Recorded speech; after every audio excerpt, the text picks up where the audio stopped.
Assalamualaikum warahmatullahi wabarakatuh. Waalaikumsalam warahmatullahi wabarakatuh. Waalaikumsalam warahmatullahi wabarakatuh.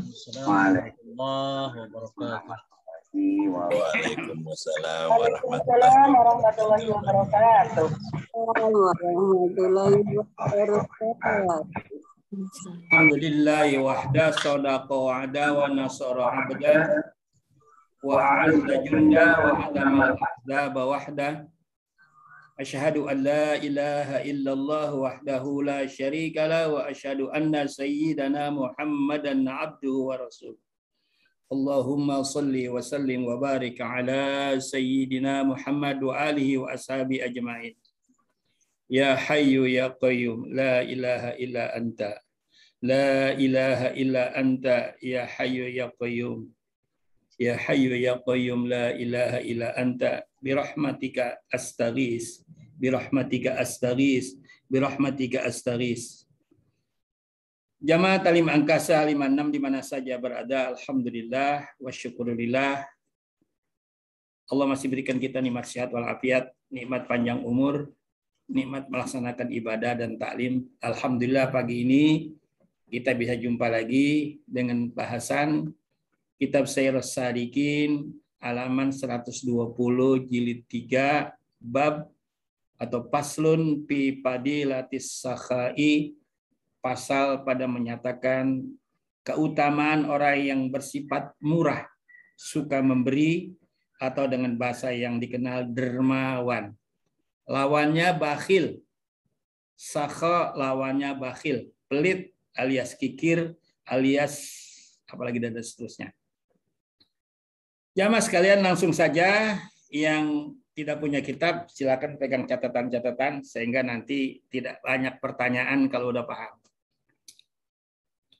Bismillahirrahmanirrahim. Paslun fi fadilatis sakhai. Ini satu pasal pada menyatakan kelebihan atau fadilah, keutamaan orang yang bersifat murah. Murah artinya suka memberi, atau dalam bahasa lain dermawan. Kata Imam Al-Ghazali rahimahullahu ta'ala, i'lam annal mala in kana mafkudan payam bagi ayyakuna halal abdi al-qanaatu wa qillatul hirsi wa in kana mawjudan payam bagi ayyakuna halahu al-isara was-sakha wat-taba'ud minal bukhli. Artinya, ketahui olehmu sesungguhnya harta. Sesungguhnya harta itu, jika ia tidak banyak mempunyai harta, maka sayugianya sebaiknya ia bersifat qanaah. Yakni, hendaklah ia memadai dengan sedikit berbelanja. Baik pakaian, kebutuhan makan, dan semua kebutuhan hidup.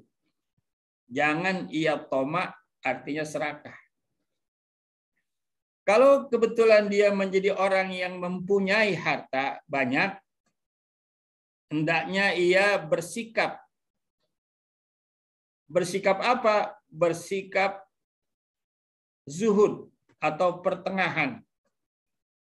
Hingga ia tidak menguasai harta itu dan dia dapat memberikan harta itu untuk dibelanjakannya sesuai dengan kebutuhannya saja.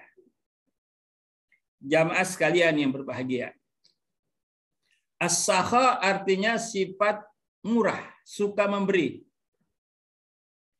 Sedangkan qanaah sifat mencukupi apa adanya. Kalau kita kebetulan menjadi orang yang kurang beruntung, kalau bahasa kurang beruntung ya, biasa-biasa aja. Jadi kita jangan menuntut berlebihan. Kita harus ambil di dalam agama kita ada yang namanya sifat qanaah. Qanaah menerima apa adanya, pasrah kepada Allah. Barangkali memang inilah rezeki kita, inilah yang kita dapati, manfaatkan sebaik-baiknya. Dengan catatan tidak mengurangi ibadah kita pada Allah Subhanahu wa taala. Jadi orang Islam begitu. Jadi ketika dia dalam keadaan sulit, keadaan susah terhadap harta, ambil sifat qanaah. Sifat qanaah dalam Islam adalah mencukupi apa adanya. Ya udah memang segini. Ya, jangan mampu beli motor, belum mampu beli mobil. Akhirnya kredit, ya. Belum ukuran dia beli mobil, kredit pun belum ukuran dia. Masih terserok-serok soal harta. Dia paksa untuk beli mobil dengan cara kredit. Akhirnya bikin pusing.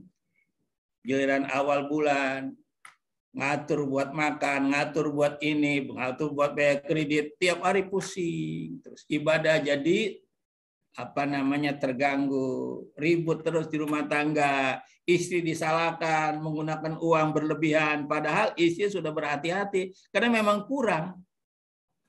Artinya kita sabar dulu, ya, bukan kita ambil mobil, yang ada motor gunakan motor dulu, berusaha ya sampai kita bisa menaikkan pemasukan kita, akhirnya kita bisa membayar mobil. Mestinya begitu, jangan memaksakan diri. Qanaah itu artinya. Sekali lagi, bagi orang yang kebetulan memang belum banyak harta, cukupan apa adanya, manfaatin, syukurin apa yang Allah beri itu. Gunakan sebaik-baiknya. Tetap tanpa harus memberi satu kesibukan yang akhirnya melupa diri sama Allah, lupa ibadah, lupa ngaji, lupa segalanya. Nah ini. Yang kedua, kalau kebetulan kita sudah menjadi orang yang berkecukupan, minimal sudah kecukupan, ada semua, harta banyak, apa banyak, sifat kita ini bagaimana? Sebagai seorang muslim yang beriman pada Allah, kita harus bersifat zuhud. Artinya zuhud, memahami bahwa harta yang kita dapat ini dari Allah, titipan Allah. Dan kita harus berhati-hati, jangan sampai kita salah menggunakan harta yang Allah berikan kepada kita. Jangan-jangan kita salah belikan barang yang haram, gunakan untuk berbuat maksiat, gunakan untuk melakukan kesombongan dan sebagainya. Tidak boleh. Jadi zuhud artinya sifat sederhana. Walaupun dia kaya, walaupun dia berkecukupan, tapi sifat orang itu sederhana, tidak sombong. Dan harta itu banyak digunakan untuk menolong saudaranya, menolong orang lain dengan cara mengeluarkan zakat, infak, sedekah, jariyah, dan sebagainya. Orang kaya yang seperti inilah orang kaya yang selamat dunia sampai akhirat. Ketika ia dalam keadaan sulit, pertahankan dirinya dengan tetap melaksanakan perintah Allah, jangan sampai dia kebawa ke musyrik, atau jangan-jangan dia menghayal untuk membeli tuyul, atau dengan membeli alat-alat apa-apa yang membuat dia cepat kaya, dengan dasar menjadikan dia jadi musyrik pada Allah Subhanahu wa taala. Wal iyazu billahi taala. Nah, ini pesan Imam Ghazali kepada kita semua, bagaimana kita menempatkan diri kita saat ini di dunia. Karena dunia ini dan akhirat berbeda. Kita ini sekarang sedang di alam dunia. Laksana kita sedang berjalan, kita ini berjalan sudah di alam dunia. Nanti akan sampai perjalanan kita masuk ke alam akhirat, yaitu disebut alam barzah. Alam datangnya kematian. Kita sedang berjalan. Entah kapan sampainya perjalanan kita. Kalau kita di dalam bis, nanti diturunin sama kenek. Pak, Jalanan Bapak juga cukup, kampungnya udah nyampe di kampung, mau pulang ke Jawa, nyampe di kampung, diturun kata kenek, turun Pak, sampai waktunya. Mobil terus berjalan, penumpang lain terus berjalan, tapi Anda turun di kampung Anda. Nah sama, saudara-saudara sekalian, usia seperti itu. Kita dalam perjalanan dunia ini, jangan sampai salah agama memberikan pelajaran pada kita, Al-Quran memberikan petunjuk pada kita, Nabi memberikan petunjuk kepada kita. Supaya apa? Supaya kita hidup di dunia ini menyadari. Kalau waktu hidup di dunia ini sudah kita bawa sejak kita lahir, bikat birizkihi wa amalihi, dicatat berapa usianya, apa rezekinya, amal perbuatannya, saki au sa'id. Sudah ada ketentuan dari Allah Subhanahu wa taala.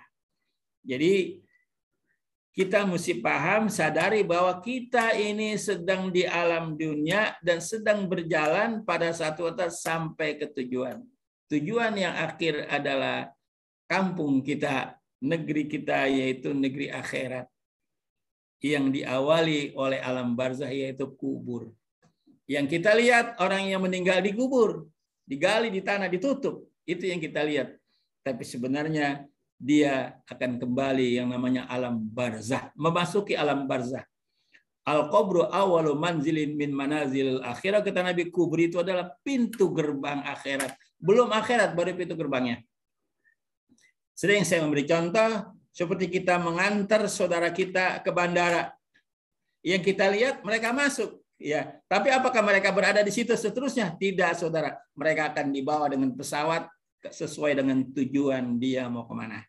Nah, ketika kita masuk ke alam kubur, ya kita akan dibawa oleh malaikat yang disebut alam barzah. Inilah yang mesti satu keyakinan yang dipahami oleh orang yang beriman pada Allah Subhanahu wa taala. Jadi dunia ini dilihat dari sisi waktunya sangat singkat. Kata Nabi, a'maru ummati ya baina sittina was sab'in. Umur-umur atau usia umatku antara 60 sampai 70. Ya. Dan banyak sedikit sekali yang melampaui itu. Jadi ada yang udah 80, 90 ada, tapi lebih banyak antara 60 sampai 70, bahkan ada yang kurang dari 60, baru di atas 50 sudah meninggal. Ini singkat sekali saudara hidup di dunia. Jadi kalau kita tidak memahami atau kita tidak mengerti ajaran agama tentang dunia ini, terpedayalah kita, tertipulah kita. Apalagi kepada mereka yang banyak harta. Mereka berpoya-poya dengan harta, membelikan sesuatu yang berlebihan, padahal mereka sudah punya dan sebagainya, tapi mereka beli lagi yang sia-sia. Akhirnya yang nanti pertanggungjawabannya di hadapan Allah sangat berat. Hisab orang kaya dengan hisab orang miskin berbeda. Jadi pada pelajaran yang lalu, apa faedahnya umat Muhammad ini tidak terlalu banyak orang yang kaya? Buat orang yang biasa, faedahnya agar hisabnya tidak terlalu banyak. Buat orang yang kaya, gunakan kekayaannya itu dengan banyak infak, sedekah, jariyah, dan sebagainya. Supaya nanti di yaumil akhirat juga hisabnya nggak banyak. Tuh, orang yang paham agama. Dan jangan bersifat bakhil. Artinya bakhil, sebaliknya nanti kita ada babnya sendiri. Bakhil. Jadi lawannya sakha adalah bakhil. Adapun kelebihan sakha itu, maka yaitu sabda Nabi Shallallahu Alaihi Wasallam, as-sakha'u syajaratun min asjaril jannah, aghsanuha mutadalliyatun ilal ardi. Paman akhadha bi khusnin minha qadahu zalikal khusnu ilal jannati. As-sakha, sifat murah, suka memberi, dermawan, itu adalah merupakan perilaku atau akhlak ya yang baik di dunia, diumpamakan seperti pohon. Jadi sifat baik, sifat suka memberi itu seperti pohon yang tumbuh di dalam surga, kemudian cabangnya menjalar ke bumi. Barang siapa yang mengambil cabang itu dengan pohon itu, diambil itu, dia pegang cabang pohon itu, berarti dia akan ditarik oleh pohon itu ke dalam surga. Jadi sifat sakha diumpamakan seperti satu pohon yang tumbuh di dalam surga, yang cabang-cabangnya menjulur ke bumi. Barang siapa yang mengambil cabang pohon itu, ya, kemudian dia akan ditarik oleh pohon itu masuk ke dalam surga. Artinya sifat murah, orang yang suka atau sifat murah, suka memberi orang lain, suka bersedekah, suka membantu orang yang membutuhkan, dia akan dibawa oleh sifat itu masuk ke dalam surga Allah Subhanahu wa taala. Ya, qadahu zalikal husnu ila jannah, maka pohon itulah ia akan menarik dan membawa dia masuk ke dalam surga. Jadi di antara tiket untuk masuk surga, selain kita beribadah yang sudah ditentukan, sholat, puasa, zakat, ya, jadi itu juga punya sifat murah, suka memberi orang lain. Qala Jibrilun alaihi salam, berkata Jibril alaihi salam kepadaku. Kata Nabi, qala Allah Ta'ala, Allah berfirman, inna haza dinun irtadaituhu li nafsi wa la yuslihahu illa sakha wa husnal khuluq fa akrimuhu bihima mastata'tum wa fi riwayatin fa akrimuhu bihima mimma sobahtumuhu. Artinya, kata Nabi, Jibril berkata kepadaku, inilah agama yang aku diridhoi, yang diridhoi di dalam diriku, yaitu agama Islam. Kata Nabi, inilah agama Islam yang Allah meridhoi sebagai agamaku. Dan tidak akan baik dia illa sakha wa husnul khuluq, kecuali sakha, kecuali orang yang muslim itu, orang yang beriman itu mempunyai sifat suka memberi dan baik perangai. Fa'akrimu, maka hormatilah olehmu keduanya, mastata'tum, semampu kamu. Jadi agama itu yang Allah ridhai, orang yang selalu mempunyai sifat sakha dan baik perangai.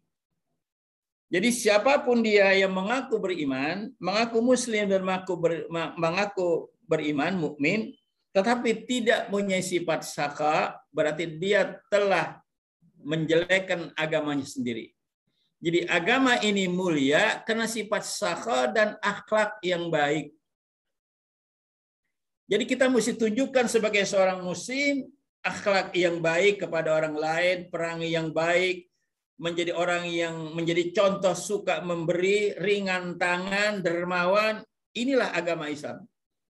Sehingga ketika Nabi masih hidup, Nabi contohkan sifat-sifat ini sehingga orang-orang lain tertarik kalau agama Islam ini adalah dengan diatur melalui zakat. Jadi orang kaya, ya, diambil daftar kekayaannya, kemudian didata kekayaannya, diambil setiap tahun zakatnya, kemudian dikumpulkan di Baitul Mal. Ini untuk memberikan kesejahteraan orang-orang yang kurang mampu.